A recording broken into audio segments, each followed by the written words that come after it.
তাআলা বলেন, যেহেতু প্রথমটা মঞ্জুর করেছি দ্বিতীয়টা মঞ্জুর করব।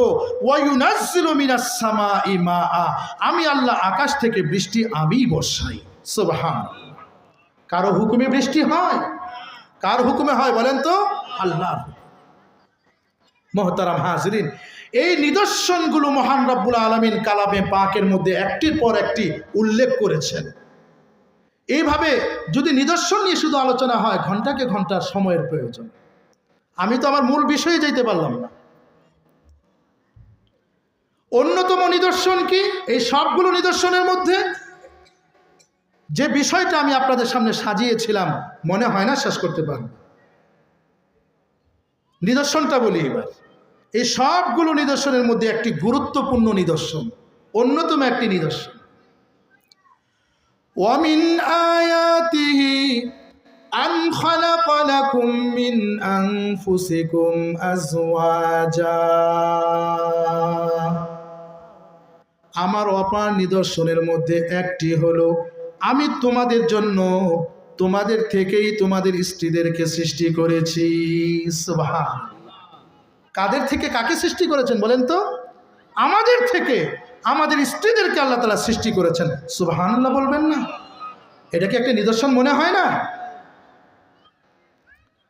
আরেক আয়াতে মহান রব্বুল আলামিন বলেন, ইয়া আইয়ুহান নাসুত্তাকু রাব্বাকুমুল্লাযী খালাকাকুম মিন নাফসিন ওয়াহিদাহ ওয়া খালাকা মিনহা যাওজাহা, হে মানুষ সকল, তোমরা তোমাদের ওই রবকে ভয় করো, ওই রবকে ভয় করো যে রব তোমাদের সকলকে কেবল একটি সত্তা থেকে সৃষ্টি করেছেন।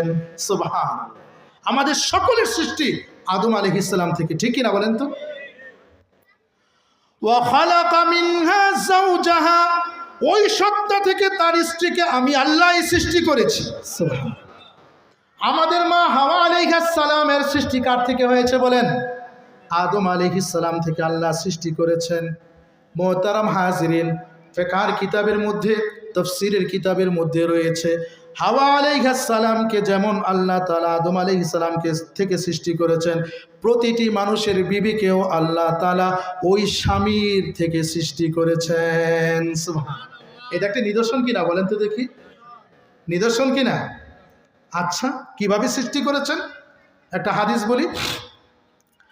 عن أبي هريرة رضي الله تعالى عنه قال قال رسول الله صلى الله عليه وسلم, رسول الله صلى الله عليه وسلم ارشاد